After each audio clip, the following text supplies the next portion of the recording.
আর দেখুন মশলাগুলো ভাজা হয়ে গেছে, মানে দেখুন মাছের মাথা, নুন, হলুদ আমার সিদ্ধ হয়ে গেছে, আমার বাড়া হয়ে গেছে। আর এই নিয়ে চলে যাচ্ছে, দেখো খেয়ে কেমন হয়। কি হয়েছে শাকটা? শুভ সকাল, সবাই কেমন আছো? আশা করছি সবাই ভালো আছো। আর আজকে তো লেট হয়ে গেল। আর এই দেখতে পাচ্ছেন আমাদের মা চলে এসেছে বাসন টাসন মাজতে। আর রোদ ফোদ সব বেরিয়ে গেছে, ঠাকুমার সব ফুল টুল তোলাও হয়ে গেছে। আর ওখানে ঠাকুমা ফুল তুলছে, কুয়াশাও কেটে গেছে। তো চলুন আমি এবার যাচ্ছি রান্নাঘরে। ও বন্ধুরা দেখতেই পাচ্ছেন এখানে রং করছে বাবা। আর এই দেখো এখানটা পুজো হবে, তো তার জন্য এই জায়গাটা চটে চটে মতো গিয়েছিল, সাদা সাদা হয়ে গেছিলো। তো এখানে রং হচ্ছে।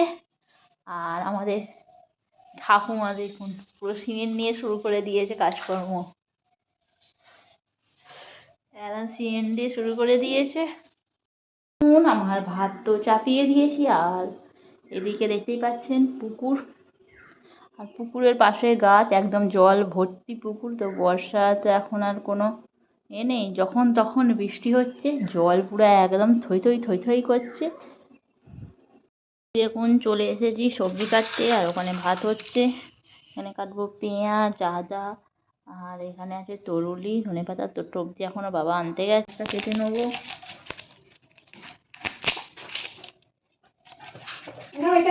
কোনটা?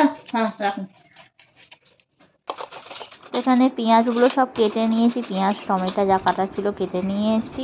আর একটু আদাটা চেঁচে নিলাম। তো বন্ধুরা দেখতেই পাচ্ছেন শীত তো এসেই গেছে, আর ধনেপাতা টমেটো তো মানে থাকবেই সবজিতে, তাই না? আর এই দেখুন লাল শাক, তো লাল শাকটা দেখতে পাচ্ছেন বেশ টাটকা। আর এটা হবে লাল শাকের চচ্চড়ি, দিয়েছে রে বাবা। তো দেখতে পাচ্ছেন কত পরিষ্কার, একদম একটা একটা করে, কোনো নোংরা নেই, খালি গোড়াগুলো ফেলবো আর কাটবো।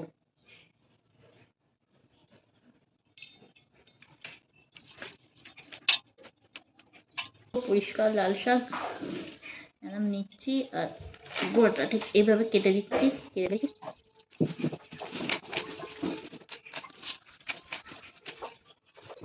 ভাত তাড়াতাড়ি ফুটে গেছে, ভাত মনে হচ্ছে হয়েই গেছে, এই তো হয়ে গেছে ভাত।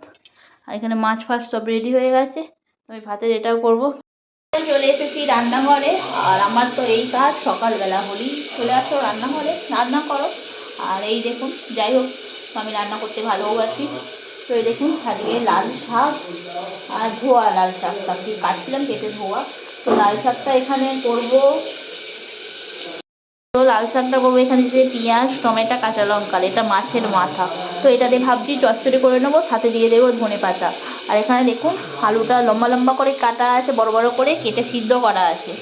তো এটার সাথে ভাবছি এই যে মাছ কাটা কোনা, তো মাছের একটা গায়ে লেগে থাকবে তো ঝোল ঝোল মতো, এরকম করব। তো ভাত তো কেমন হবে বলুন তো রান্নাটা। আর এই দেখতে পাচ্ছেন মাছটা ভাজা হচ্ছে, তো মাছটা আমি ঢাকা দিয়েই ভাজি, কারণ চারিদিকে ছিটকে ছাটকে একশো হয়ে যাবে। আমার শাশুড়ি আবার বলবে এই এখানে তেল লেগেছে ওখানে তেল লেগেছে, তো এই করে। তো তার হলো এটাই কাজ। তো যা কিন্তু তার কাছ থেকে করুক, আমার কাজ আমি করি। আর এখানে দেখতে পাচ্ছি মাছটা ভাজা হয়ে গেলে আর এগুলো সব করে নেবো। তো চলুন আমি তাড়াতাড়ি করে ফেলি। জল চৌকিটা ধুয়ে দেবে, আচ্ছা দিয়ে সময় মতো তুমি আলপনা দিয়ে রেডি করে রাখবে। শুক্রবার সন্ধ্যাবেলা ঠাকুর এসে এখানে বসে ঠিক আছে, প্যান্ডেল হয়ে যাবে। হ্যাঁ, দাদু কখন আসবে প্যান্ডেল করতে? প্যান্ডেল যখন করতে আসবে আমি ঠাকুরটা এখানে বসে দেবো। ঠাকুরটা এখানে চৈকিটা একবারে নিয়ে এসে ঠাকুরটা ওইখানে বসে তারপরে সে শনিবারে সকালবেলা আসবে বলে, সকালবেলা আসবে। এই দেখতে পাচ্ছেন মাছটা এখন হয়ে গেছে ভাজা, মনে হচ্ছে লাল লাল। আরে দেখুন কি অবস্থা, মাছটা আমি উল্টাবো। মাছটার অবস্থা হয়েছে, পেটিগুলো দিয়েছি, পেটিগুলো মনে হয় ভালো ছিল না। আর এরকম চারিদিকে পুরো লেগে গেছে। তো দেখুন মাছের মাথাটা ভাজছি, আর এটা শাক দিয়ে করব। আর যেহেতু আজকে একটু গন্ডগোল হয়েছে, মাছটা লেগে গেছে, তো তার জন্য শাকটাই ভাবছি আগে করে নেব। আর মাছের মাথাটা এভাবে ভেঙে দিলাম, ভেঙে ভেঙে ভাজলে ভালোই হয়। আর এই তেলের মধ্যে দেবো, টেস্ট হবে। দেখুন তেলের মধ্যে দিয়ে দিয়েছি তেজপাতা, শুকনো লঙ্কা তো বোঝাই যাচ্ছে না, আর এটা হলো 5 ফোড়ন। দেখুন 5 ফোড়নটা কত পরিষ্কার। এখানে রয়েছে পেঁয়াজ কাটা, একটু পেঁয়াজ কুচি দিয়ে দেবো, দিয়ে দিলাম কাঁচা লঙ্কা, দিয়ে দিলাম একটু আদা কুচি, আর যেটা দেবো একটু ধনে পাতা দেবো। এই ধনে পাতাতে একটু টমেটো দেবো, টমেটোতে টকটক ভালোই হবে। এটাকে ভালোভাবে নেড়ে নিই।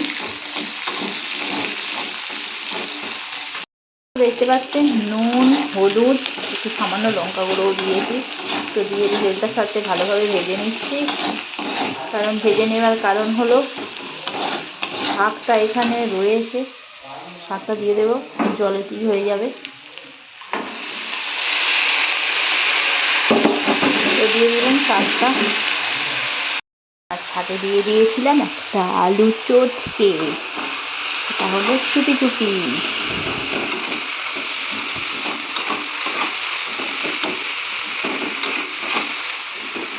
দেখেন তো শাকটা এখন ভালোভাবে ভাজতে থাকবে, কারণ এর মধ্যে তেলই দেওয়া আছে। আর মশলাগুলো একসাথে কষে নিলাম তাড়াতাড়ি সুবিধার জন্য। দেখতে পাচ্ছেন ভাজা হয়ে গেছে। আর এই দেখুন ডাঁটাটা বেশ একটু বড় বড় করে দিয়েছি, একটু চচ্চড়ি হবে তো তার জন্য একটু ডাঁটাটা বড় বড় করে দিয়েছি। সামান্য দিয়ে দিয়েছি একটু জল, জল না দিলেও চলতো, তো শাকে আলুর একটু জল ছিল ওটা দিয়ে দিলাম। আর লাস্টে হয়ে গেলে এই মাথাটা দিয়ে দেবো। তো দেখতে পাচ্ছেন কিছুক্ষণের জন্য আমি এটা ঢেকে দিয়েছি। আর এই দেখুন হচ্ছে, ঢেকে দিলে ডাঁটাটা যে আছে সিদ্ধ হয়ে যাবে। আর এখানে তো সব আলু ফালু সিদ্ধ করা আছে, আমার সিদ্ধ হয়ে গেছে। আর এখানে মাছের মাথাটা দিয়ে দিলাম এর মধ্যে একদম, এটাকে দিয়ে নেড়ে নেবো।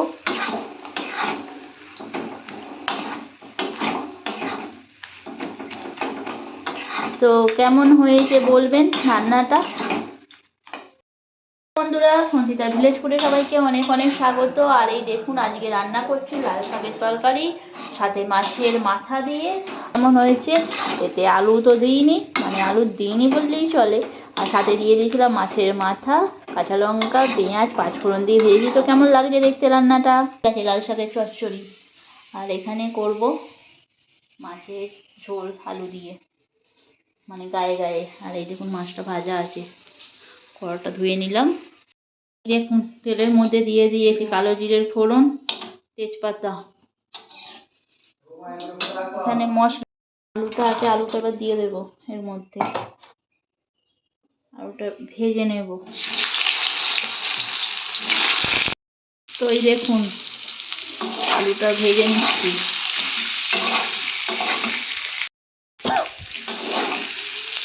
একটু ভালোভাবে ভেজে নেব। তো এখানে রয়েছে পেঁয়াজ, টমেটো, এই সব দিয়ে দেবো একসাথে, এটা ওর সাথে ভেজে নেব। তো বন্ধুরা একটু ধনে পাতা একটু বেশি করেই দিয়েছি, কারণ ধনে পাতার যে সেন্টটা ওটা খুব ভালো লাগে। আর লাস্টেও দেবো এখানে আছে।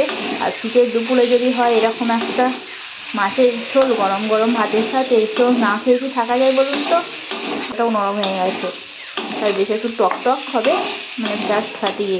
আর এখানে আমি মশলা দেখুন, হলুদ গুঁড়ো, সাথে আছে লঙ্কা গুঁড়ো, আর একটু গোলমরিচের গুঁড়ো, একটু চিটচিটে ঝাল, ও জাস্ট দারুণ হবে। তো এই দেখুন দেখতে পাচ্ছেন মশলাটা কষিয়ে নিচ্ছি। আর দেখুন কালারটা কেমন এসেছে, হেবি সুন্দর কালার এসেছে। তো এবার এখানে জল আছে, জলটা ঢেলে দেবো।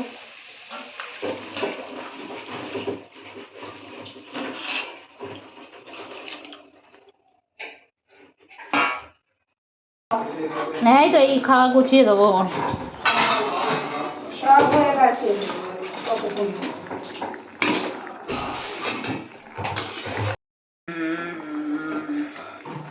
এই দেখুন মাছের ঝোল কমপ্লিট, আমার বাড়া হয়ে গেছে। আর এই নিয়ে চলে যাচ্ছি ভাত খাবার জন্য।